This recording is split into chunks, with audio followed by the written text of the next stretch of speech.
I see a lot of organisations around the world that are really struggling with their goals around gender diversity.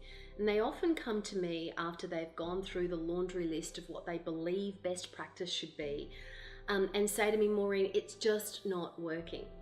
And look, to me, why are some of those gender diversity strategies, where there's been lots of money sunk into them, why are they not working? There's a couple of reasons. Firstly, I do believe that the laundry list approach doesn't work. I think you've got to get really focused on a couple of things and do them really well. Our model that we've been using for 10 years, which has seen astonishing results in organisations, is that you need a push mechanism and you need a pull mechanism. So quite simply, keep it simple. And all those other little bits and pieces that you're doing can fit within those two strategies. So push is you really want women to be banging on the door saying, give me that job. And if I look at the work that we've done with 25,000 women around the world in the last 10 years, that lack of confidence issue is a global issue. And I see it with women at junior levels, I see it with women at senior levels. I still get women who are friends of mine who are CEOs who will ring me from New York and say, oh my goodness, I said this thing in this meeting, what do you think? I made such a fool of myself.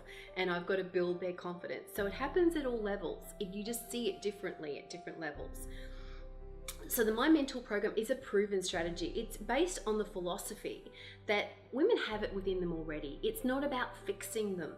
It's about understanding that they just might need different things to ignite that passion. And you know what? We've proved that hypothesis over and over again, and we can certainly share the results.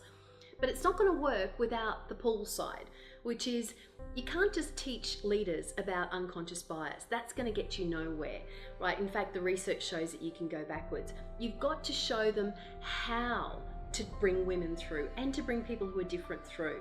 And that's different to actually training them and making them a little bit cautious that they might do the wrong thing with unconscious bias. We find that in giving them those checklists and giving them those processes and procedures, but also helping them understand inclusion more broadly so that they want to bring people through. Because there's a huge what's in it for me factor, and that is they are going to be able to see how much more productive their people are, and they're going to be able to see it quite immediately. Because I think the business case for gender diversity is a bit too out there in the ether, and people cite the statistics on profitability of companies, but I can't see it in my team. With inclusion and gender inclusion, you can see that quite immediately. So that's my advice, and I think, look, the final reason is probably to do with our notion of fairness. I think sometimes we have silly notions of fairness and merit, and it's really important to understand that merit is in fact quite subjective, and the person that I think is best for the job may be completely different to who you think is best for the job. And what you've got to take into account is the mix of the team. That's important. The other thing is fairness, and it's actually accepting that men and women are different, which is when I'm in a room full of people, everyone puts their hands up and agrees with me. But we take a blanket approach to engaging women, developing women, as we do with men. Now, it's not saying that you don't do things for both, but what you might do just might be different. Think of how you sell a product to a woman. It's quite different to how you might sell that exact same product to a man.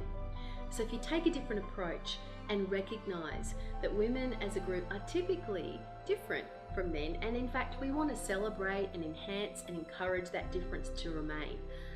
That's the secret to gender diversity success, and it's actually getting that at a cultural change level to all four corners of your organization. That's when you see success happen.